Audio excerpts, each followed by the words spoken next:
പശ്ചിമേഷ്യൻ സംഘർഷം രൂക്ഷമാകുന്നതിനിടെ യുഎസുമായി ചർച്ച നടത്തി ഇറാൻ.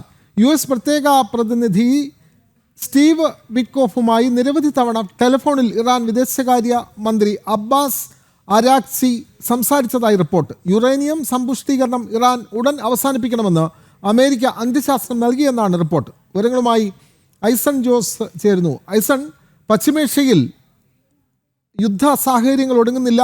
അപ്പോഴാണ് യുഎസുമായി ഇറാൻ ചർച്ച നടത്തുന്നത്. യുഎസ് പ്രത്യേക പ്രതിനിധിയുമായിട്ടായിരുന്നല്ലോ ടെലിഫോണിലുള്ള സംഭാഷണം. കൂടുതൽ വിവരങ്ങൾ ഐസൺ ജോസ്.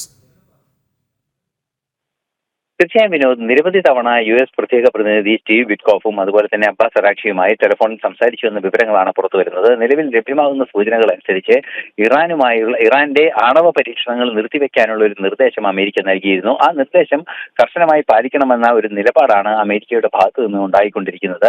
ആ നിലപാടിന്റെ ഭാഗമായാണ് ഈ ചർച്ചകളെല്ലാം തന്നെ നടക്കുന്നത്. നേരത്തെ നമുക്കറിയാവുന്നതാണ്, സ്റ്റീവ് വിറ്റ്കോഫും അതുപോലെ തന്നെ അബ്ബാസ് അരാക്ഷിയും ചേർന്ന് ഈ ചർച്ചകൾ 5 തവണ ആണവ നിരായുധീകരണം സംബന്ധിച്ചും ന്യൂക്ലിയർ യുറേനിയം എൻറിച്ച്മെന്റ് സംബന്ധിച്ചുമുള്ള ചർച്ചകൾ നടന്നിരുന്നു.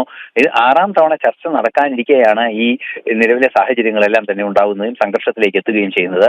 ഈ 6ാം തവണ ചർച്ച നിന്നുപോയൊരു സാഹചര്യത്തിൽ വീണ്ടും ചർച്ചകളിൽ നിന്ന് പിന്മാറുന്നുവെന്ന് ഇറാൻ പ്രഖ്യാപിക്കുകയും ചെയ്ത ഒരു സാഹചര്യത്തിൽ ശക്തമായ ഒരു ആക്രമണം ഇസ്രായേലിന്റെ ഭാഗത്തു നിന്നുണ്ടാവുകയും വൻതോതിലുള്ള ഈ ആക്രമണം ഉണ്ടായതോടെ ലോകരാഷ്ട്രങ്ങൾ പോലും ഇടപെടുന്ന ഒരു സാഹചര്യവും ഉണ്ടായി. ഇന്നലെ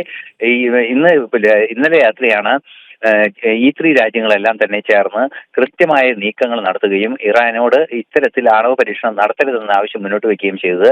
ഇക്കാര്യം സംസാരിക്കുന്നതിന് വേണ്ടി അബ്ബാസ് അരാക്ചി ജനീവയിലേക്ക് പോകാനിരിക്കുക കൂടി ചെയ്യുന്ന ഒരു സാഹചര്യത്തിലാണ് അമേരിക്കയുമായുള്ള ചർച്ചകൾ പുരോഗമിക്കുന്നതെന്നാണ് അറിയാൻ സാധിക്കുന്നത്. അമേരിക്കയുമായി ഫോണിൽ സംസാരിച്ചു എന്ന് അറിയാൻ സാധിക്കുന്നത്. ആണവ പരീക്ഷണം നിർത്തിവെക്കണമെങ്കിൽ ഇസ്രായേൽ ആക്രമണം നിർത്തണമെന്നൊരു നിർദ്ദേശം അബ്ബാസ് അരാക്ചിയുടെ ഭാഗത്തു നിന്നുണ്ടായി എന്ന വിവരവും പുറത്തു വരുന്നുണ്ട്. നിലവിലെ സാഹചര്യത്തിൽ നിരവധി തവണ പരസ്പരം സംസാരിക്കുകയും ഈ ആണവ ചർച്ചകൾ തുടരാനുള്ള ഒരു നീക്കം ഇറാന്റെ ഭാഗത്തു നിന്ന് തന്നെ ഉണ്ടാകുന്നു എന്നാണ് ഇപ്പോൾ മനസ്സിലാക്കാൻ സാധിക്കുന്നത്. സ്വാഭാവികമായും ശക്തമായ ഒരു ആക്രമണത്തിന് പിന്നാലെ ഇറാന്റെ ആത്മവിശ്വാസം നഷ്ടപ്പെട്ടിരിക്കുന്നു എന്ന് തന്നെയാണ് ഇതിൽ നിന്നും മനസ്സിലാക്കാനും സാധിക്കുന്നത്. തീർച്ചയായും പശ്ചിമേഷ്യൻ സംഘർഷം രൂക്ഷമാകുന്ന സാഹചര്യത്തിലാണ് യുഎസുമായി ഇറാൻ ചർച്ച നടത്തുന്നത്. യുഎസ് പ്രത്യേക പ്രതിനിധിയുമായി ടെലിഫോണിലായിരുന്നു സംഭാഷണം നടന്നത്. വിവരങ്ങൾ നൽകുകയായിരുന്നു ഇന്റർനാഷണൽ ഡെസ്കിൽ നിന്നും ഐസൺ ജോസ്.